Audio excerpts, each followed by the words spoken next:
Dr. Smock has also authored and edited multiple works, but is best known for his book, Booker T. Washington, Black Leadership in the Age of Jim Crow. He, like Senator Byrd, has always been a champion of the Constitution. And today, I am especially appreciative that his center's advisory board and their wonderful staff have been so amazingly helpful in providing artifacts for this exhibit. So I'm going to ask him now to share with us whatever he wants to. Perhaps some of his experiences with the senator, with the collection, and what brought us to this day. Ray, join me, please.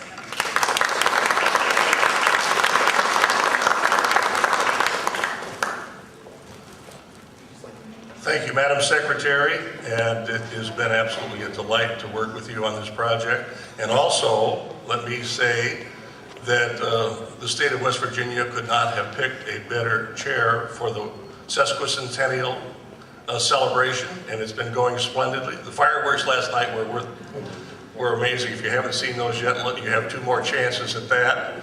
And so thank you for all you do. And also for the work we do together on the West Virginia Humanities Council. You mentioned Ken Sullivan.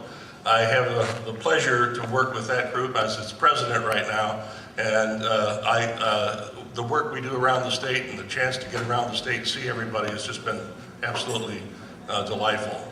I also want to second Kay's introduction of some of the folks that she mentioned.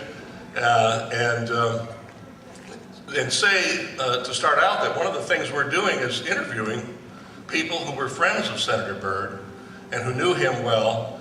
We're working on a project we call the Byrd Legacy Project. And this project will reach out throughout the whole state. We're trying to gather letters, materials, photographs. We picked up a box full of photographs and letters from a woman in Fairmont on the way down here. She's had them for many years. She knew Senator Byrd for almost 30 years, and she wanted us to have those letters. So we're going to do that all over the state. Alan Sturm, who was in earlier, is doing a number of oral histories for us, and several people in this room have been interviewed already, and we're going to get to the rest of you, perhaps, those of you know. General Tackett was graciously gave us an interview, as did Bobby Taylor, who you'll hear from a little later. And I want to also mention that Dave Corbin, who has written the wonderful book on Senator Byrd, The Last Great Senator. He also went to the University of Maryland. We were students there together, and but our main thing was we played on the same softball team, so scholarship aside. At the Byrd Center in Shepherdstown at the university there, Shepherd University, we now have all of Senator Byrd's papers. It's a huge collection, as you might imagine. It covers more than 60 years of political life, and it is not only a rich story of what Senator Byrd stood for, what he did in the course of his long career, but it is the story of West Virginia for the last half century. The people who wrote to Senator Byrd and poured out their stories to him, and the people that he helped around the state with personal matters as well as big matters, is voluminous. We have thousands, literally thousands of boxes of papers related to his career. We have 1.5 million electronic emails, tens of thousands of photographs, artifacts in his office at the Hart Building. Those of you who ever visited him in Washington, D.C. know that he had all of the awards and plaques and letters signed by presidents and other mementos on his walls, went from floor to ceiling. When we had the sad task of taking all that material down when Senator Byrd passed in 2010, there were 1,400 framed objects on his walls. And each one of them was something special to him, or he wouldn't have put it up there. And they ranged from notes, birthday greetings from Senator Ted Kennedy, his dear friend, to awards that he got from various places around the state when he would dedicate a hospital, a building at a university, a bridge, the various infrastructure, highways that he built all over this state, and his legacy is going to be with us forever in that regard. But our job is to tell that story in even more detail. One of the things that we have at the Byrd Center that I think is really special, aside from all the papers that he has and all their rich history, is notebooks, big 3-ring binders, black 3-ring binders, and there's hundreds of them. Senator Byrd did not go home in the evening and watch television. He did not play golf.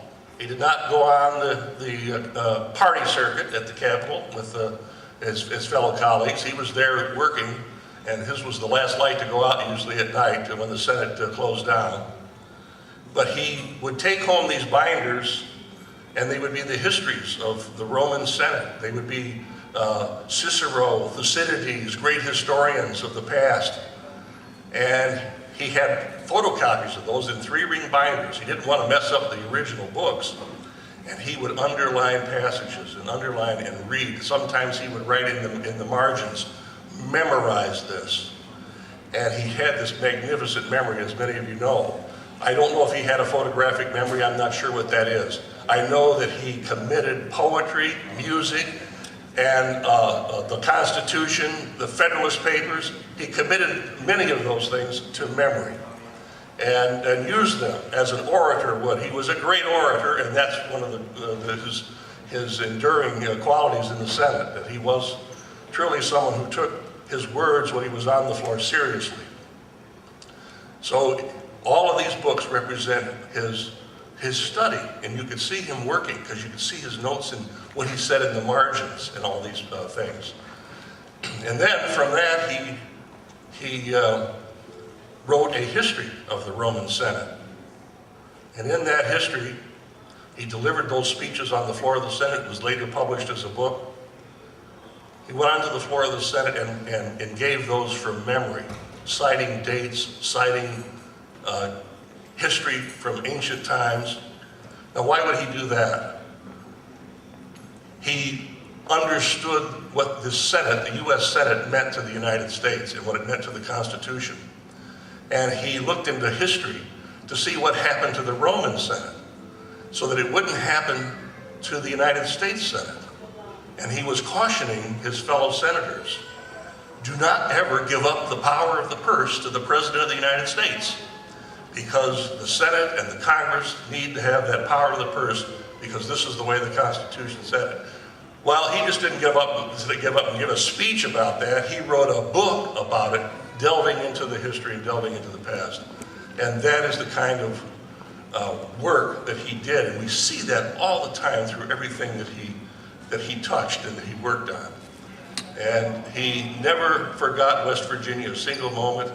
We have lists of people that he regularly called. In the evenings, he would pick up the phone and he would call people in various parts of the state and say, what's going on? What do I need to know? What can I do for you?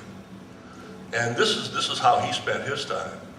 Always in the service of the state of West Virginia, in the service of the United States Constitution, and in the service of the United States of America. And he is absolutely one of the most splendid examples of public service that we are proud of here in West Virginia and that the whole country is proud of. And so what we plan to do with this material is make it available for scholars to use. We have already gone through his entire legislative history in 3 years. We have cataloged this to the point where we have it in boxes and we know what's in each folder. We don't know each item. You have to read that yourself. But just to do that, to print out the finding aid, the index to Senator Byrd's legislative files, 700 pages. That's how long the index is. It is online. It is available, and actually scholars are going to it online, and they're finding certain things that they want, and then they're asking for us. Sometimes we can respond in email, send them copies. Other times they will come to the Byrd Center and come to our lovely facility where we have a nice reading room and continue to study Senator Byrd. We were also happy to be able to do what we've done here in cooperation with the State Museum, and that is to provide some of our collection so that it reaches out to all parts of the state. And we had more fun doing this project. And I'll tell you one story, and this is how politics should work. When Senator Byrd passed, and I started talking with Secretary Goodwin about his legacy and doing something here at the museum, the first thing she said to me is, "We would love to have Senator Byrd's red vest and have that on display here at the museum." And I said, well, you know, Senator Byrd had this red vest that he wore, especially, he wore it on the floor of the Senate. His portrait was painted in this red vest. He wore that vest when he played the fiddle. And so it is sort of tied with him, that distinctive red vest. And I said, well, this is really a central artifact in a lot of ways, and I'm not sure I want to give that up. And I didn't say no, obviously. I didn't say no to Secretary Goodwin, you don't do that. But I did demur and say something to the effect that, we'll look into that. Luckily, thank heaven, we found a second red vest. He had two of them. I have the original. And you hereby have heard officially that the original is here. I see them both as originals, and I see that as a beautiful way in which politics is supposed to work. If you have enough resources, you can divide the pie and everybody's happy and we're all in good shape. So, and you will see that when you go downstairs to see the exhibit. There's a number of artifacts. Again, some of these hung on Senator Byrd's office wall in the Hart Building. And I'm just delighted that you have this as a permanent exhibit. These items will stay here as long as the museum wants them. And we will continue to do this all around the state whenever we can. We will share Senator Byrd and his legacy and his story because it's something that needs to be told forever. Now, it is my distinct pleasure to introduce someone who will change the pace and give us a little upbeat, good country music, the great Bobby Taylor. Bobby is probably known to most of you, so I don't need to introduce him other than to say that he's considered the greatest country fiddler in this region, in this valley, in the Kanawha Valley, but I would say in any valley or in any mountaintop in the United States. He has simply done so much to promote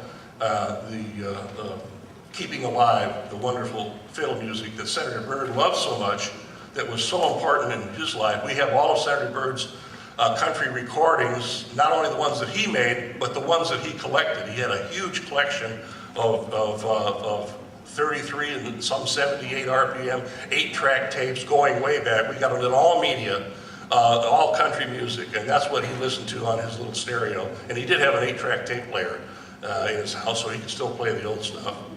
And so Bobby's going to come forward. Just this morning, Bobby sat down and did an oral history interview with us. And we wanted that particularly because this is a part of Senator Byrd's personality that was so integral to his feeling and for the culture of West Virginia. And this is what he did. Aside from read history books, he played the fiddle and he listened to country music. And so, Bobby, would you please come forward and give us a few tunes? Thank you.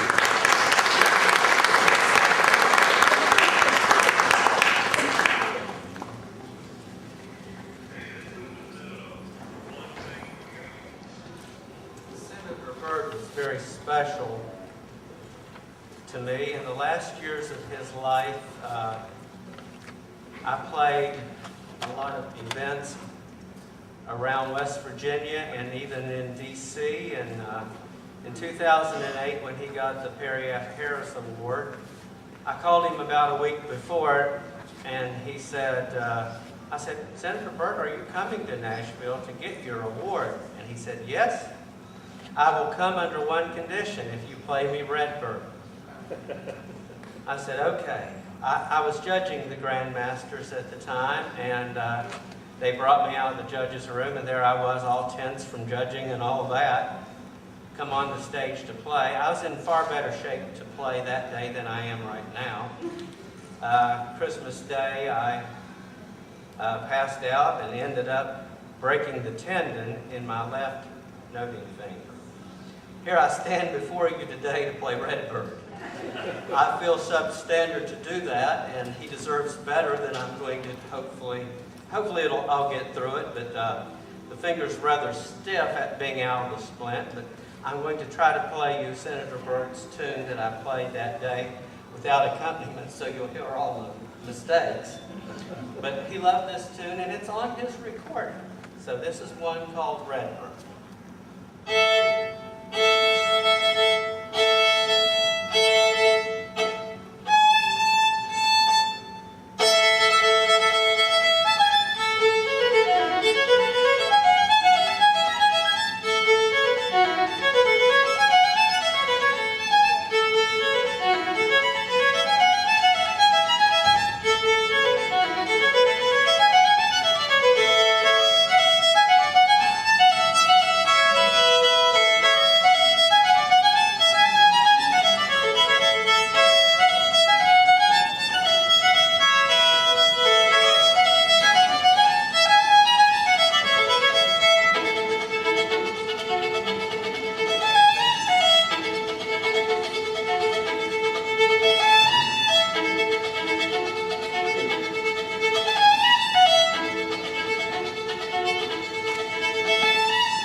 Byrd exhibit, and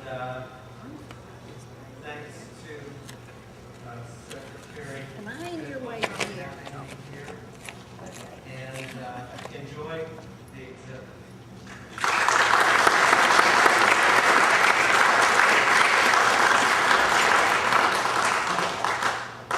Well, I think you can see just one example of the many talented folks we have here in the Division of Culture and History. And we share, they share, I ask them to share often, as do others here on the Capitol Complex, to share those talents with people in so many different venues, in so many different ways. Everything from Brian Ward back there with Archives of History, to all the people that you'll see keeping this place shining and spotless every hour of every day. We're open 24/7 almost, I think, and we have such dedicated employees. Bobby Taylor is certainly one of them. And if you ever have to wait on a phone call at the governor's office course that's only a couple seconds or so, you can hear the music of Bobby Taylor on the wait music.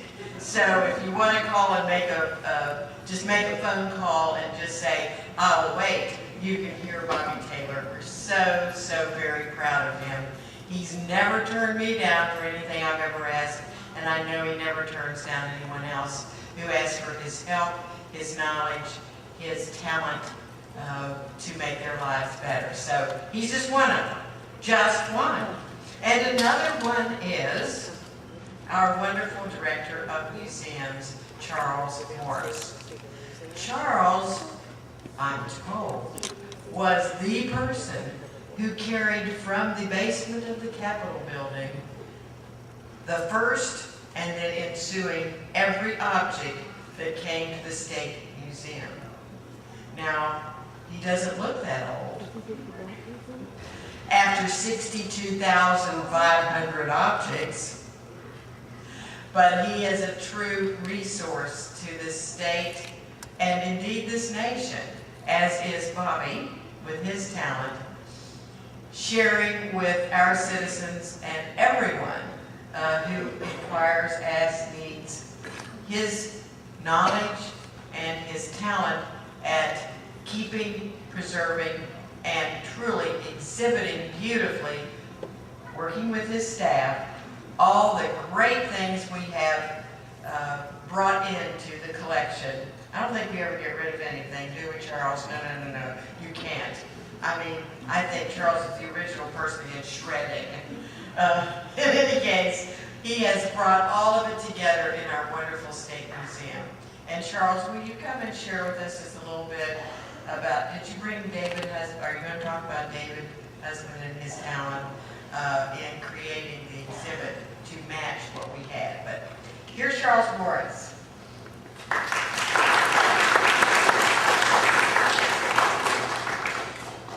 First of all, I'd like to thank Secretary Goodwin again. She actually, she started this whole project, and she was instrumental in selecting the artifacts and deciding what were the important things to put into the exhibit. I think you're going to love and enjoy what you see. It's just such a wide range of different things from Senator Byrd's career.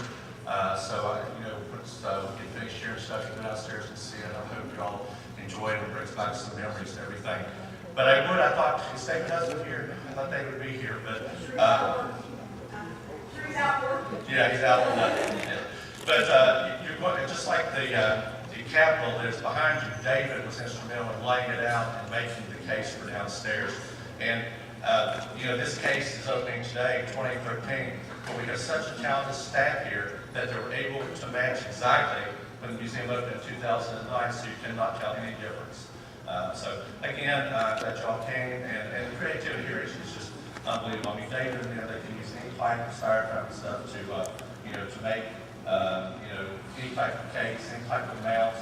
We actually have such a professional staff here that if you need mounting to protect the artifacts and give support, we're able to do that right here in-house as well as in facilities. So thank you for coming.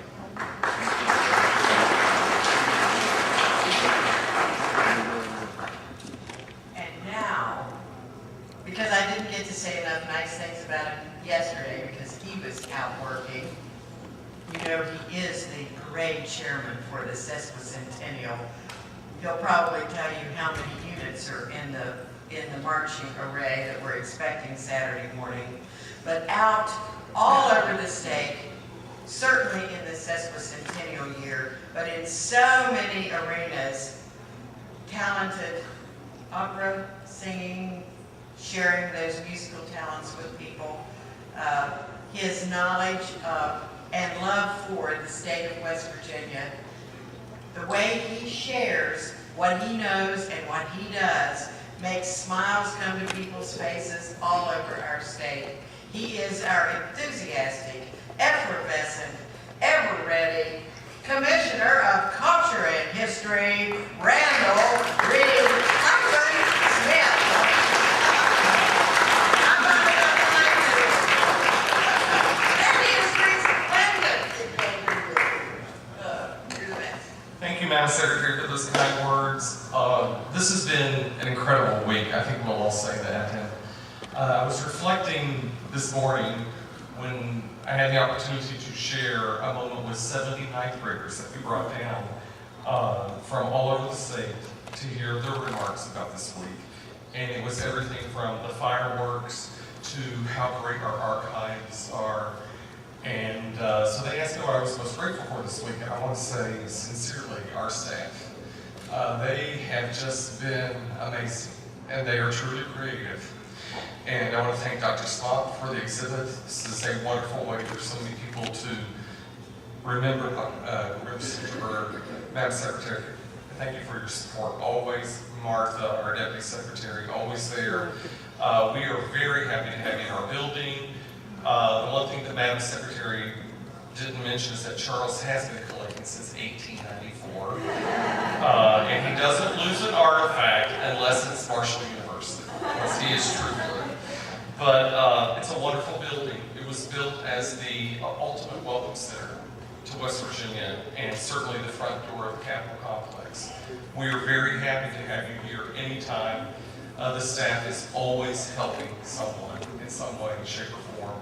And we're just happy to have you here. This is a great occasion. Senator Byrd was amazing in so many ways to so many people. Bobby has been wonderful to help us. We've been able to fund an award at the Grand Masters in the name of Senator Byrd. So not only do we keep his spirit and talents alive in West Virginia, but we do it nationwide. So thank you all. Welcome. Are we going downstairs now? Oh, Emily, thank you very much for helping us and for reminding us to be here today. I really appreciate that. So, anybody back to anybody else? What is it? Oh, yeah, without further ado, please, we're going to go downstairs, and honestly, the work that David and Derek have done, you could not tell that it was made by anybody else. So, yes. That's right. If you just follow us, we'll take you downstairs. Charles, why don't you take the elevator, and I'll take everybody down the escalator. Let's go that way. And Madam Secretary, thank you for this day.